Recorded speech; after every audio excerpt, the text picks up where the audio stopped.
I was born and raised in Tacoma, Washington, 1969. To my mother and father, Ralph and Isla Jean.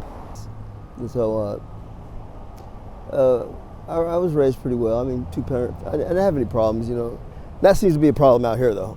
People always think that you're spoon-fed, you know, a silver spoon, and you know, just because you didn't go through what they call, you know, struggles and stripes. But my father's whole side of the family were the thugs, and my mother's whole side of the family were all light-skinned, bougie women from Illinois, you know, Creole women, outspoken. So of course I like to hang out with the thugs, you know. My father was the first black firefighter in Tacoma. Yep, he became the chief of the fire department. You know, so we didn't hurt for money growing up, but it brings its own set of, you know, follies when you're growing up black and wealthy, I guess you would say. Tell me about that. Elaborate, if you will. Well, first of all, growing up in the 80s, you know, I was a child of the 60s, I say, 69, and really growing up in the, you know, late 70s and 80s, you didn't see black people going to the places that we were going to because of the money. Like, you know, we go camping, every year we go, you know, some kind of big thing, camping, we go skiing and, you know, boat rides and, you know, cruises and stuff. And during that time, you got a lot of strange looks from Felt people. it. You felt it. Oh yeah, definitely. You felt. I'd say it wasn't as overt of racism as out on the streets, but you could tell they didn't believe that you should be in their class, and they look at you funny and stuff like that. Or you get the opposite effect. They just want to hang around with you. Hey, you're cool. Your dad's a fire chief. Oh wow, you guys. Yeah, dude, it's not that big a deal. Was it just you're the only child? I'm the only child. You know, that created another issue. People swear to God I was, you know, raised with a silver spoon. I was spoiled rotten. I didn't get everything I wanted. I really didn't. My father was very good about, I say he wasn't very good about teaching me the tool of money and how money was, but he's very good at teaching me how to earn it. I had to earn everything. Oh, you wanted this? You know, you got to clean the garage. You got to do this. You got to do that. You know, so I was in no way means given anything. Now my mother, on the hand, she got everything in the world. Even if she didn't want it, she tried to return it. He'd just go get the better one and bring it back. I don't have any complaints about my childhood, really. You know. In high school, what's happening in high school? Let's see. Through elementary, I was a small guy, so I got bullied a lot, and then my parents put me into, you know, boxing. With actually the boxing coach, the Olympic boxing coach now, I think he might be Tom Mustin. He was my coach back in the days. I think he might be he is family, in some way, cousin or something.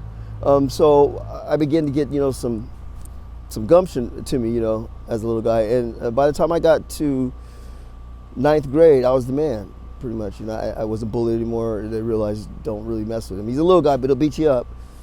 And got to high school, and rich, light-skinned kid. I mean, what can I say? I had my choices sometimes. But then again, there were a lot of guys who were bigger than you to think that, you know, you got tested a lot, being a smaller guy, a lot. What the high school you went to? I went to Lincoln High School. I was I was in band, music my whole life, actually. Yeah, and my parents put me in music when I was 8 years old. And so I'm a classically trained musician. I started with violin, went to trombone, and then when I went to high school or junior high, my dad was like, you know, I used to play saxophone. Oh, thanks a lot, Dad. I probably would have done that one for first, you know, instead of going to the other ones. But it afforded me to be able to read and write music. So music was my thing. Music and sports. I was pretty good at those two things. I also know music.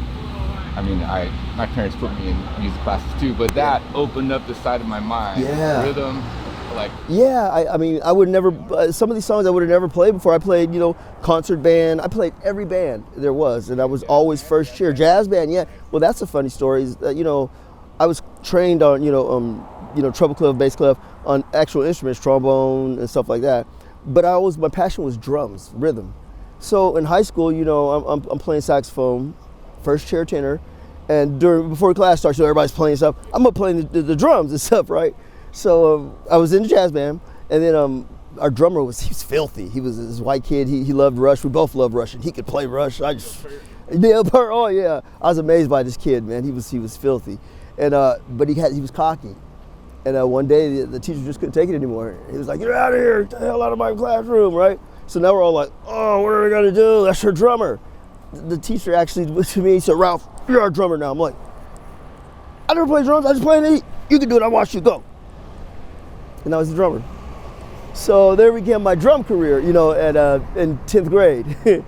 And I guess I excelled, you know. I did very well for about a year and a half until we got a real drummer in there. But I was stuck then, and now. But you can play drums, saxophone, violin, multi-instrumental. Man, and I'm telling you, it burned up a lot of my time. You know, and you could tell people, "Oh, I'm studying, I'm doing shit." Really, I was just having fun, you know. Well, let's see. After high school. High school. Well, by that time, we, you know, 88 and stuff like that. You know, hip hop is full swing and everything like that. So, you know, every young kid thought they could be a rapper. And I figured since I had more music ability under my belt that, you know, we'll get together. So me and my friend, we got a rap group together, and I mean, we were pretty good on the scene. You know, we rose to a pretty high level. ESP, East Side Posse. We actually opened up for Troop, which was a major name group. This is all Tacoma? Yeah, this was in Tacoma, down in Legends. You know, the guy came. I was working security at the place, Legends, and he comes in. He goes, "I see you guys rap. You're rapping. I need a you know, somebody to start for the Troop." We're like, "Yeah, we'll do it." So we opened up for Troop, and me, being the musician I am, I'm like, "Come on, man, let's go." Because Troop's actual manager said, "Hey, man, you guys are good, man. Keep going. Here's my card." So I took that as, let's take it and run. Yeah, well, my partner, he was already a star by then, so, and he didn't want to come to practice, and he was just, it was over for him. He was relegated to that level. I wanted to ascend. Yeah, so I kind of broke off from him and started working. You know, I worked for a company called Silver Eagle, which I was making $9.97 and a half an hour back in 1989. I think it was like that, 89, 90. Yeah, I was working for the Teamsters. I didn't know what a cush job it was at that time. You know, I just knew that they couldn't fire me ever, no matter what no matter what I did. You know, but so pretty much from there, I became, you know, just a kid, you know, running around, making a little bit of money, but I was always in the streets. That was my first passion, was being just a rabble rouser, just a menace, you know. You're still living with your folks at this time? No, they had kicked me out by then. Yeah. Politely asked you to leave or kicked you out? Well, what happened was they used to go on a cruise themselves every year, and they went on the cruise. And this year I was out of high school too, right? I had a car, so now I got a house for a month and a car. I'm not going on the cruise. I'm not going on the cruise. I'm good. You know? Absolutely. Absolutely. Yeah, I threw a month-long shindig. It was nice and everything. But I did the whole risky business thing. Boom, boom, boom. I got everything cleaned up perfectly. Man, it wasn't no problem. I know. So they come home and I'm check the trash, right? Yeah, I didn't know. Everything was checked. You know what I didn't check? The odometer on the goddamn van. I drove the van one time because my car was messed up. And my grandma actually saw me. I went, I had a car full of people, and I said, "I'm going too fast." She wouldn't see me. She did. She called them up. "I think I seen Lil Ralph in the van." That's the only thing that caught me. Everything else was. Yeah. It was close. So they kicked you out. The next day they had a little confab, you know, and they said, "No, yeah, get in the car." I'm like, "All right." No. They actually said, "Follow us." So I got in my car, followed them, and I'm wondering, why did my mom put some pots and pans in the car? Where we going? What we doing? And they're taking me to my new apartment that they paid for. Well, they had provided an apartment. Provided an apartment, paid like the first 3 months rent, and. Incredible. Yeah. I mean, so I guess in that sense I used to, you know, get special. But to me, that was like, get your ass out of here. You're done. Bam. That's all you get. The feeling was, I'm getting kicked out of my house. That definitely was the feeling. There was no, you know, no discussion about it. Here's your key. Go up there. That's where you live now. They had no choice. But then, you know, being that young too, I'm like, yeah, right. And I don't have to pay rent. Yeah, all right. I can imagine it's a mix of like, it was a mix. Scared, excited, nervous. All right, what does this mean? Coming into kind of adulthood. Yeah, it was, and it wasn't too bad until I realized now I'm on the streets by myself. I don't go back home, but you know, the thugs they wouldn't follow you back to your parents' house, but they follow you back to your house. They lived in the same building you lived in, And so began my education on the streets, I would say. And then my biggest education on the streets, my tutor, would have been my younger cousin, who he was like 11 years old. He's like 5 years younger than me. And he drives up to me in a brand new 280ZX with a Rolex on one day. How you doing, Ralph? I'm like, what the hell? You said he's like 11? Yeah, he was 11 years old doing that. He was quite the guy around the neighborhoods, East Side, Hilltop. Nobody really messed with him. My daughter's 11. That's a tiny kid. 5th grade. She's in 5th grade. She's 11. This guy was shooting guns, selling crack, and beating people up. Well, that gives me an insight onto the environment. Yeah, it was. I mean, well, you think the Hilltop back in the 90s, East Side, it was rough. It was rough. But me having family in both sects, Bloods and Crips, and also at first knowing, being the father of the fire chief, we had a lot of people come over, a lot of different people in a lot of different fields.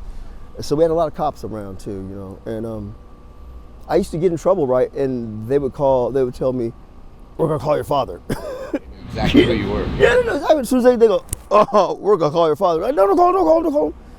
And they call him, and he'd come out there, and he'd, whatever car or whatever I was in, he'd take it out, and he'd be driving the whole time. "Damn car, got no brakes. What are you doing?" And then it became to a point where he just told me, he said, "He's a grown man now. Don't call me no more." And I get pulled over, and they'll be like, "Yeah, call my dad." They're like, "Nope, I'm going to jail." "No, call him." So that happened, and so I was on very different sides of the whole spectrum, gangster, thug, homeless, rich, poor, and I saw a menagerie of things. And so with my cousin, he ended up catching a bid for 31 years for the murder and 6 extra years just for spite for the bag of dope they found on him. He actually just got finished doing that. That's an incredible man. Say, is he still in right now? No, he just got out recently, like less than last year. And I don't want to say I admire him because what he did was heinous. But I mean, you got to say something for a man who can walk down 37 years. 37 years. Oh my God. I mean, that's a lifetime. I actually had to go to prison too, and I ended up doing 116 months. And I just think back and I go, 37 years. That's a hell of a man to do that, and he's better now. He's a lot better. But I ended up going to prison myself. I for a good 5 or 6 years there, I drank really heavily. I was doing a lot of stupid stuff, abusive things that I'm not proud of. But eventually, I got caught for one, and I turned myself in. My father, mother, said, "We heard what you did," and I'm like, "Well, you gonna help me?" "We're not gonna help you. The only way we'll help you is if you come turn yourself in." And one of the other great things that my father taught me was accountability. And it sucks, but you have to do it sometimes. I realize that. And I turned myself in, and they decided that for my first time being a felon, get ready to go to prison, that leniency was not in the cards for me. Although I brought over 30 letters of, character references from the people in the city, people who worked for the city, people, church, everything like that. Even one of our good family members was Franklin Burgess, the federal Supreme Court judge here in Washington. And the judge said, "I'm not going to read any of those. This is not a job, or it's not a contest to see who could bring more people up, or whatever." Because the victim was only the victim, her boyfriend, and her 2 kids. I had robbed somebody, home invasion, and I thought, that's odd. I had memorized a 3-page letter, apology letter, memorized it verbatim. You getting to read it? No, and I said it to him. I said it to him, and then he sits there. It's exactly what he says. I'll never forget this my whole life. He goes, "Well, although it's a very eloquent speech, I'm sure that anybody in your position would come up here and say that they're sorry, and then 116 months, top of the scale. I was like, oh my God. At that time, I hadn't fathomed how much time that was. I just knew that it was only 12 months in a year. Right, you got to do math. Yeah. I'm sitting over the jury pulpit ready to go back. And my dad comes up to me, he goes, I'm proud of you. Took it like a man. It's okay, I got you.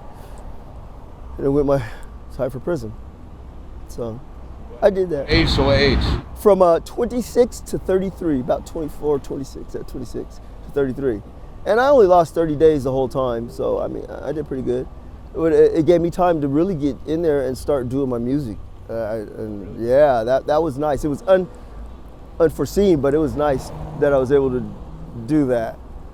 So I honed my production, skills, and got a little name for myself, and was able to start doing something I really love, which was nice. And then I got into computers, which was nice. And I earned a degree. I got an associate's degree in technology general, or a certified computer repair tech, some things that I was always into.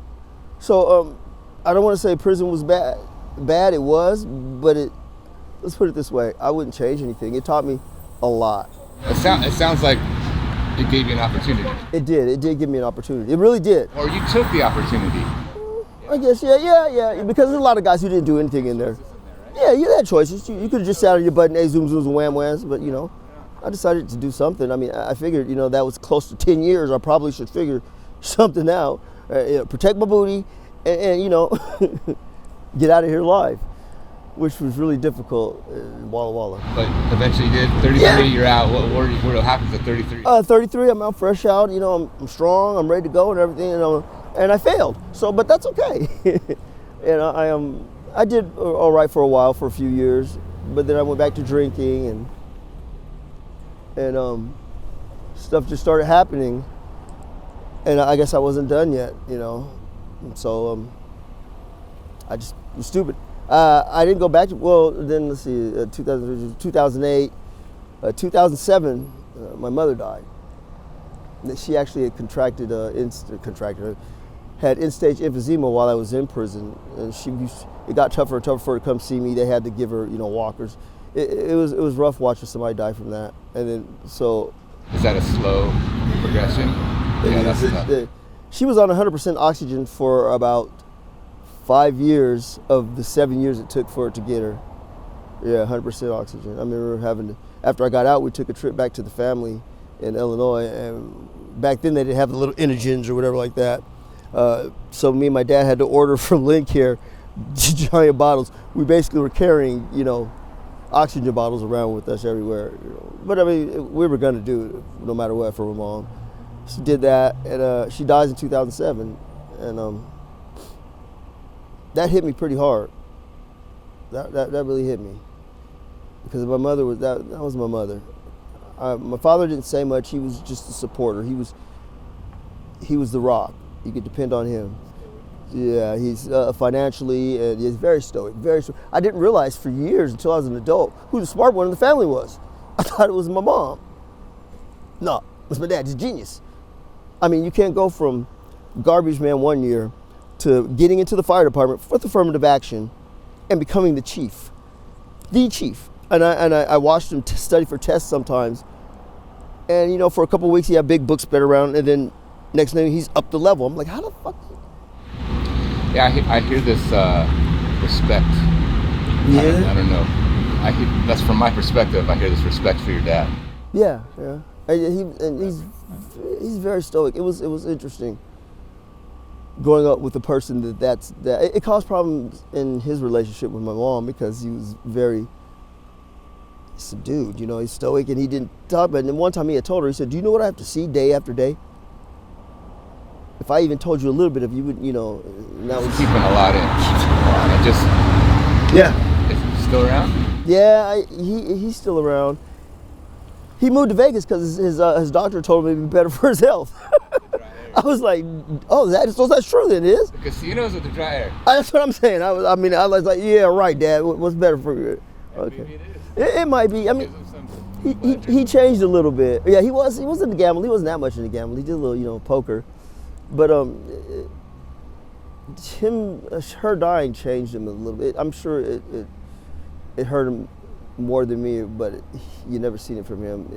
We got into one fight about it soon after, so that was, I don't believe in ghosts and spirits and stuff like that, but I was at work the day of, or the day before, and I was driving my forklift, and I felt this overwhelming, something hit me. It hit me so hard that I had to get off my forklift, and I was out of breath. I was like, the hell is that? It's just so weird. About 5 minutes later, my dad calls me and he says, you need to get to the hospital. To this day, I can't explain that. I don't believe in, I just know what that was. But that experience happened. Yeah, that actually happened to me. I'm a man of science and logic and facts, but I can't understand that maybe they weren't related. But I've never had that feeling ever again in my life. I was out of nowhere, just knocked me down. I was like, the hell? So I don't know. I put that in the unexplained. Was there any kids along the way? Yeah, before I went to prison, I had a kid. He ended up dying too, of SIDS. Christopher Jr. Yeah. Actually, we called him Ralph Christopher. But I'm sorry, yeah, that was back. That was before I went to prison. Like, yeah, that was kind of rough, having to do that, and then me and the mother not really making it. But what are you gonna do? And on a side note, it really upset me that the person I robbed him. Sure, I robbed you. I did. I admitted all that. But you don't have to lie about things. She everybody knows me. They know I love kids. I'm really good with kids. But she tried to tell the courts that I put the gun to the kid's head. That disturbed me. There's no reason I would do that. And anybody who knows me knows I wouldn't do that. But so fast forward all this time. 3 years later, my grandmother dies. So then now it was just me and my dad, which by that time we weren't really talking. I couldn't stay in the house anymore with him, and he pretty much didn't want me to. 30 days later, he had moved his new girlfriend in. Well, she wasn't moved in. It was happened to be my mother's best friend from high school. I thought that was my second mother when we were growing up, but it wasn't. She was at the funeral, my mother's funeral, wearing leopard print, and on my dad's lap, laughing like a freaking hyena. I don't know. I sense that didn't sit right with you. To this day, it didn't. It doesn't. She just, yeah. I knew that person my whole life, and she just wasn't that. And for her to step in like that, I understand my dad, needed friends and stuff like that. I mean, there's plenty of other women. And her, how could you call yourself her friend? Obviously, you guys had something going on before that. Suspect that, right? Yeah.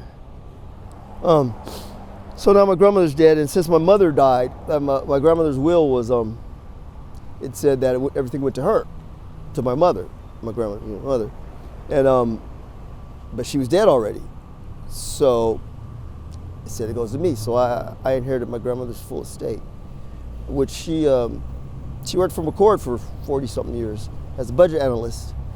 She bought her a nice little 1950s house over on the hilltop. And the city was always trying to get it from her. We never knew why. Well, it was a corner lot, double lot, across the street from elementary school. Yeah. Oh, and who decides to lose it for her? That was right. So anyways, it was overwhelming. And my father's idea of guidance was to let me go in raw. He didn't never tell me anything about it.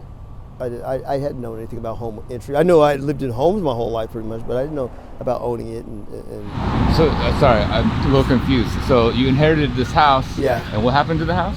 I lost it 5 years later. We went through, me and my then girlfriend went through the whole state in 5 years. I mean, some say that took a long time, but I calculated it was $475,000 in assets and homes and stuff. Oh, because it's all furnished, like everything. Yeah, everything she owned, everything she had, all her checking accounts, everything. So you're just paying for property tax. Property tax. That's it. And we couldn't get that. straight. You couldn't make it. Couldn't make it. 13 in the rears.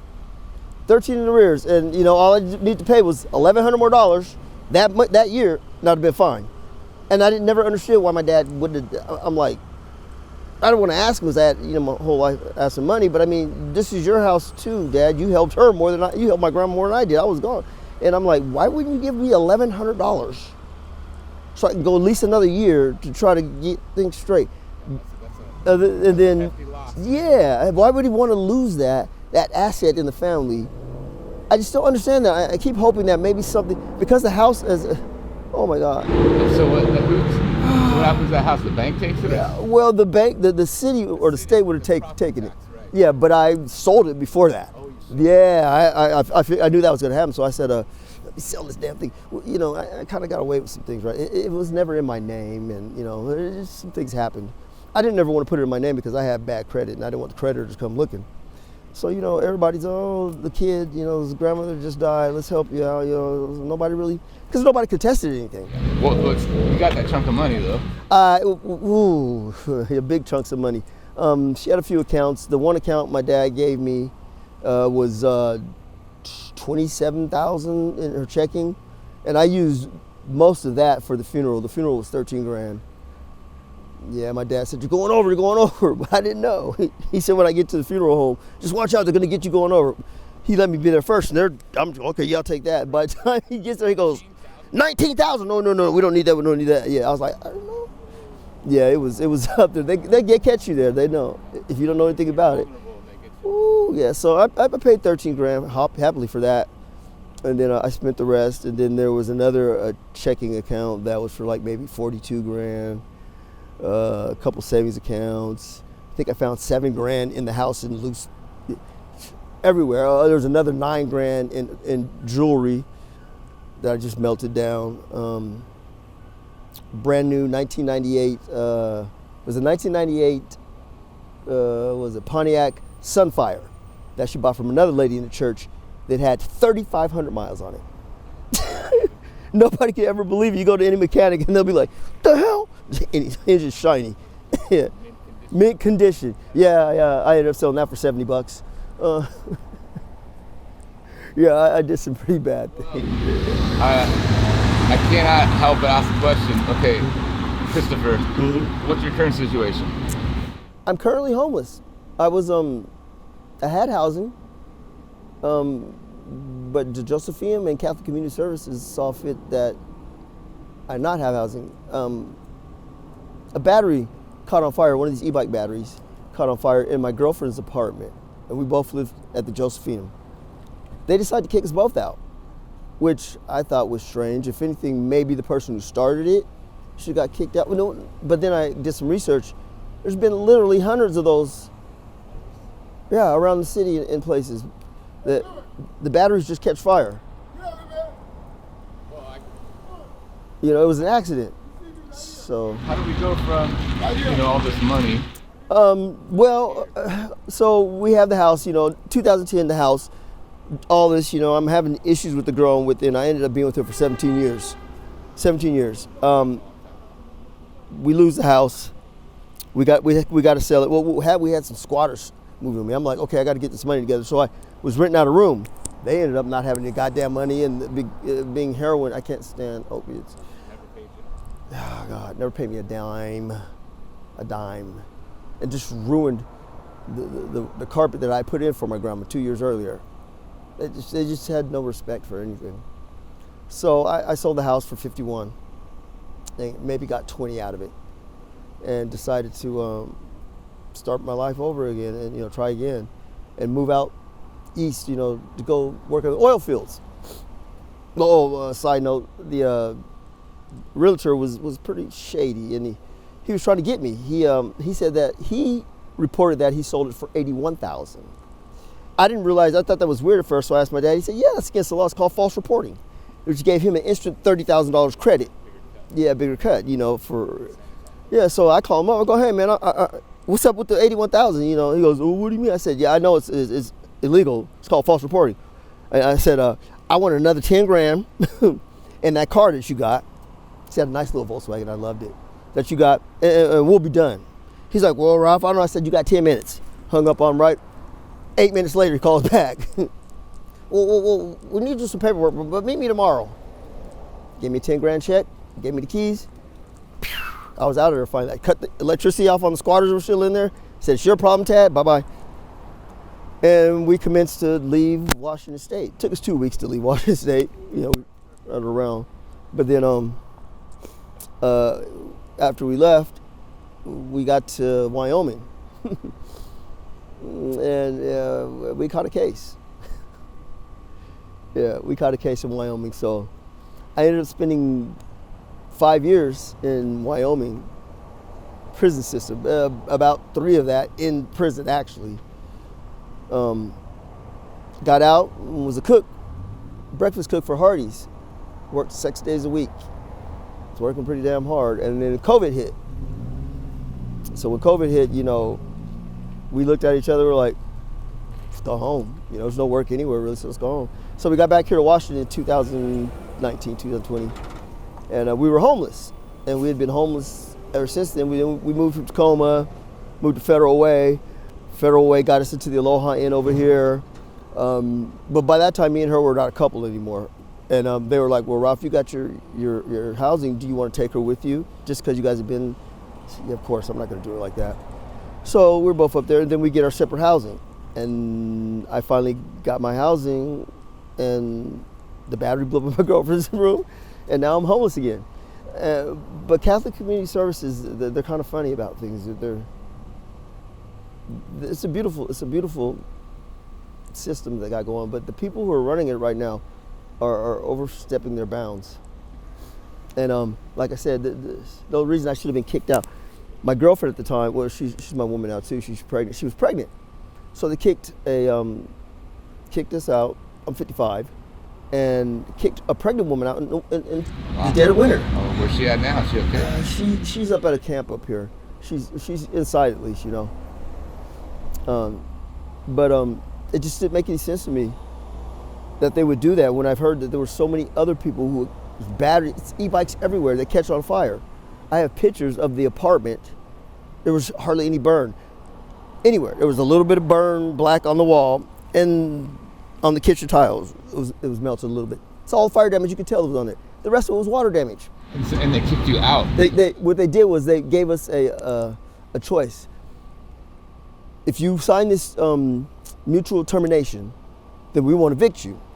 You won't have an eviction on your record, and you can go somewhere else. Now, that instantly gave me, put my radar, why do you want a mutual termination? It obviously looks like I started the fire on accident, but what? Well, I guess that's what I'm it's interesting to me. There's an accidental fire, and the response was, you're out of here. Right. That's what I'm like. Exactly. That doesn't make sense. Well, they knew, and as I'm a little bit smart.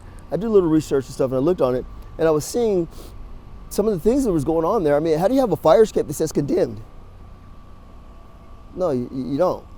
That's a violation.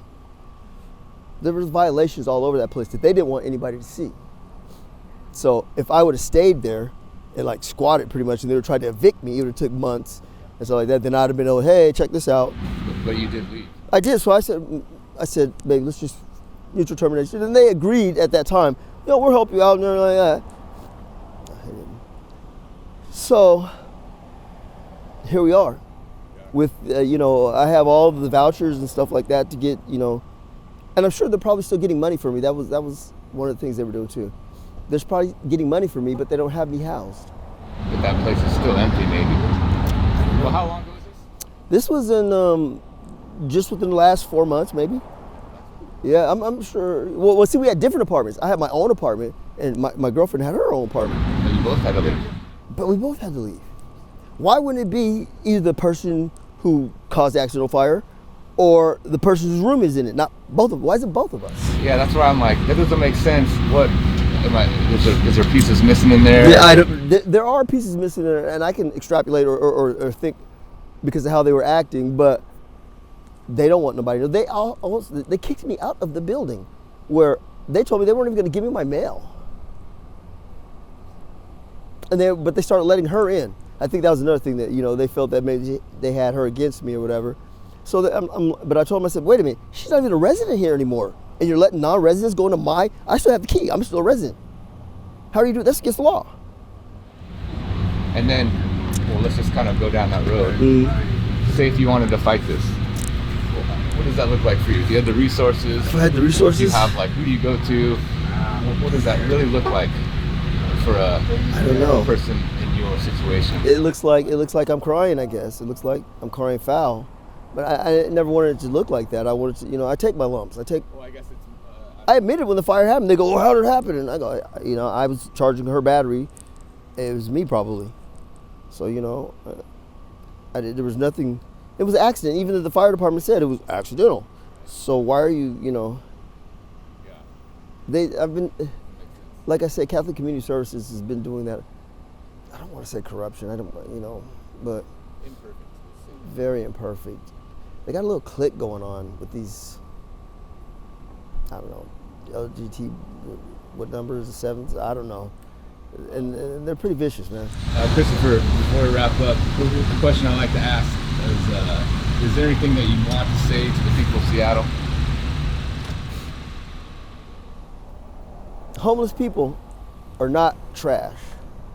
They're not. They have problems just like everybody else. Some of them fixable, some of them not. I think what we need to concentrate on, it's not really the mental health issue, it's the addiction problem. That's what it is, it's the addiction problem. This drug is destroying America, and it has no right being. What does it benefit? Nothing. Fentanyl. It's ridiculous. I see it out here everywhere, and the police push it to the poorer areas. Why is it okay for these fentanyl people to be like zombies with their pants down in front of Jimmy Kwan's, Vietnamese restaurant or whatever, but you won't push them over to Microsoft? They can't be in front of there. It's another thing, like the haves and the have-nots. I don't see them having to spray down, the richer areas' sidewalks every morning. Why is it okay for them to sit here and peddle this crap and smoke this crap here in front of, the basic people? Tax the rich. They got enough money. I love Worcester, Washington. I grew up here, even though it's Tacoma. Seattle's my place too. I'm tired of my city smelling like piss and shit. It's not the same Seattle and Washington that I left in 2015 when I came back. It's not beautiful anymore. Get these people help. Make it strictly illegal for that shit to even be sold, to even be. We could have another drug for pharmacy or for, surgery. That drug needs to be banned. But somebody's making money. You said the word pharmacy. Hey, thanks for your time, man. Good Thank to hear your you, voice. man. Appreciate it. Good to meet you, man. All right, man. Good to meet you. Hang in there, man. All right, I'll never quit. Let me grab that little mic.